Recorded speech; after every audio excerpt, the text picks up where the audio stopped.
ડીસાના શિવનગર વિસ્તારમાં પીવાના પાણીના મુદ્દે મહિલાઓએ હંગામા મચાવ્યો।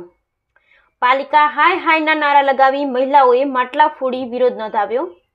સમયસર પીવાના પાણીની સમસ્યાને દૂર કરવામાં આવે તેવી સોસાયટીના રહીશોએ માંગ કરાઈ। ડીસા શહેરમાં છેલ્લા કેટલાક સમયથી પીવાના પાણીની બુમરાણ ઉઠવા પામી રહી છે। ડીસાના અનેક વિસ્તારોમાં પીવાનું પાણી લોકોને સમયસર મળતું ના હોય અને લોકોએ અનેક સોસાયટીમાં પીવાના પાણીના મુદ્દે ભારે આક્રોશ વ્યક્ત કરવામાં આવી રહ્યો છે। ત્યારે આજરોજ ડીસાના શિવનગર વિસ્તારમાં આવેલી કંકાવટી નગરીની સામે સોસાયટીના લોકોએ પીવાના પાણીના મુદ્દે ભારે હંગામો મચાવ્યો હતો। સોસાયટીના મહિલાઓના જણાવ્યા અનુસાર છેલ્લા 1 વર્ષથી અમારા વિસ્તારમાં પીવાનું પાણી ધીમી ધારે આવતું હોય લોકોને પીવાના પાણીની ભારે સમસ્યા ઊભી થઈ રહી છે। વારંવાર ચૂંટાયેલા સભ્યો દ્વારા પીવાના પાણીની સમસ્યાને દૂર કરવા માટે કોઈ પ્રયત્ન કર્યા ના હોય સોસાયટીમાં પાણીનો પોકાર પડી રહ્યો છે। ત્યારે આજે મહિલાઓમાં ભારે આક્રોશ વ્યક્ત કરાયો હતો। જ્યારે સોસાયટીના રહીશ મનુભાઈ રબારી દ્વારા જણાવ્યું હતું કે તેઓ દ્વારા વારંવાર ડીસા નગરપાલિકામાં પૂર્વ પ્રમુખ રાજુભાઈ ઠક્કર સહિત ચૂંટાયેલા સભ્યોને લેખિતમાં અને મૌખિકમાં રજૂઆત કરવામાં આવી હોય છતાં પીવાના પાણી મુદ્દે કોઈ વ્યવસ્થા ઊભી કરવામાં આવી નથી।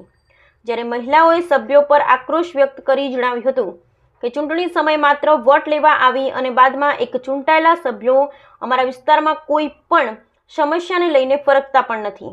હવે આવનારી ચૂંટણીમાં ચૂંટાયેલા સભ્યોને પણ જવાબ આપીશું। જ્યારે આજે મોટી સંખ્યામાં મહિલાઓ પાલિકા સામે માટલા ફોડી ભારે વિરોધ નોંધાવ્યો હતો।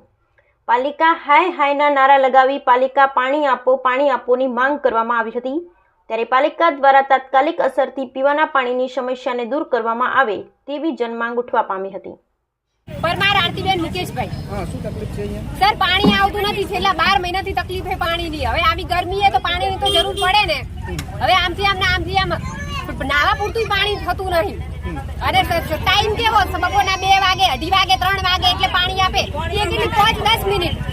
હવે લેડીઝોને પીવા જોવે, નાવા જોવે, ઘરકામ માટે પાણી જોવે અને ખરા બપોરે પાણી આપે। અમારે સવારનો ટાઈમ કરો 8 થી 8:30 નો, નહીતર પછી હવેથી ચૂંટણી આવશે ને તો આમાં લેડીઝોમાંથી કોઈ વોટ આપવાનું નહીં। કેમ કે વોટ લેવા માટે હે ને બધાય આવે બે હાથ જોડીને પેપર જોડે અને પછી શું કરે, પછી સીટ ઉપર બેસીને આરામથી જલસા કરે। પણ એમ નહીં કે વોર્ડ નંબર 6 માં શું તકલીફ છે એ તકલીફ તો જોવા આવવું જોઈએ કે ના આવવું જોઈએ। શું તકલીફ છે? પાણી નથી આવતું 1 વર્ષથી। 1 વર્ષથી બિલકુલ પાણી નથી આવતું, પીવાનું પાણી પણ નથી આવતું, નાવા ધોવાની તો વાત જ ક્યાં રહી। પાણી વગર કરવાનું શું અમારે? વોટિંગ લેવા તો બધા આવે પણ પાણી માટે કોઈ સુવિધા નથી। આ માટે તમે તમારા વિસ્તારના ચૂંટાયેલા સભ્યોને કે નગરપાલિકામાં કીધું ખરી કે અમારે પાણીની તકલીફ? હા, અમે નગરપાલિકાને તો રેડિયો ઉતારીને મૂક્યા છે પણ અમારે કોઈ સુવિધા પાણીની છે જ નહીં। પાણી ક્યાંથી લાવો છો? ત્યાંથી આડાવડું મોનકણ ટોકામાંથી લઈને નાવા ધોવા માટે ચાલવો છે। પાણી વેચાતું લઈને પીએ છે। વોર્ડ નંબર 6 પૂર્વ પ્રમુખનો વોર્ડ છે। અમે પૂર્વ પ્રમુખને પણ કેટલી વાર રજૂઆતો કરી છે। બાકી અમારા 4 કોર્પોરેટરોને અમે રજૂઆત કરી છે। પછી અમારા વોર્ડના જે ભારતીય જનતા પાર્ટીના પ્રમુખ છે લાલભાઈ અંબાલાલ પુરોહિત, એમને લગભગ 100 થી 150 વખત આ લોકોને રજૂઆત કરી છે પણ કોઈ નગરપાલિકાના કે ચૂંટાયેલા સભ્ય કોઈ અમારું માનતા નથી કે કંઈ સાંભળતા નથી। એટલા માટે અમે નમ્ર વિનંતી કરી છે। એમને વિડીયો પણ મૂકેલા છે અમારા ત્યાંથી। પાણીની બહુ મોટી સમસ્યા છે આ વિસ્તારમાં। લગભગ 12 મહિનાથી તો અમે બધા કોર્પોરેટરોને મૂકેલું છે પણ કોઈ અમારી વાત સાંભળતા નથી।